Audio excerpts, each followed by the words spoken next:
Nabi Idris meminta melihat surga dan neraka. Permintaan yang tidak biasa itu beliau ajukan kepada malaikat Israel. Wahai Israel, bisakah engkau memperlihatkan surga dan neraka kepadaku? Malaikat Israel pun terkejut atas permintaan Nabi Idris. Lagi-lagi engkau meminta permintaan yang aneh. Bahkan para malaikat pun takut melihat neraka.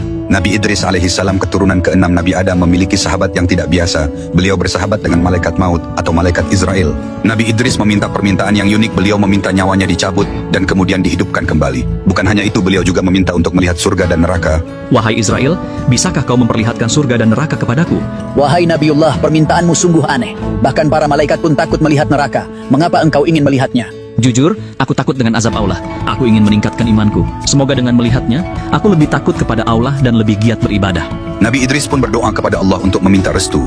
Setelah diizinkan, berangkatlah malaikat Israel membawanya ke neraka. Sesampainya di sana, malaikat Malik mempersilahkan mereka berdua masuk. Di dalam, begitu melihatnya, Nabi Idris langsung pingsan. Pemandangan di dalam neraka begitu mengerikan, penuh siksaan yang tidak bisa dibayangkan, saking mengerikannya siksaan di neraka.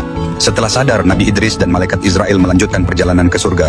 Mereka disambut oleh malaikat Ridwan. Begitu masuk, Nabi Idris hampir pingsan lagi, tapi kali ini karena beliau takjub melihat keindahannya. Surga dipenuhi sungai-sungai yang airnya sejernih kaca, pohon-pohon dengan batang emas, dan istana megah untuk para penghuninya. Buah-buahan yang harum dan segar tersedia di setiap sudut. Ketika tiba waktunya kembali, Nabi Idris menolak pulang. Aku ingin tinggal di sini. Kata Nabi Idris. Malaikat Israel meyakinkan dengan berkata, Wahai Nabiullah, engkau akan tinggal di sini setelah hari kiamat nanti, setelah amal ibadahmu dihisab oleh Allah. Saat itulah engkau bisa menghuni surga bersama para nabi dan orang beriman lainnya. Bersabarlah, wahai Nabiullah. Mendengar itu, Nabi Idris merasa damai. Ya, aku ingin beribadah kepada Allah sampai hari kiamat nanti. Kisah ini mengajarkan bahwa setiap perbuatan akan mendapatkan balasan yang setimpal. Semoga kita semua semakin taat kepada Allah dan selalu berada di jalan yang benar.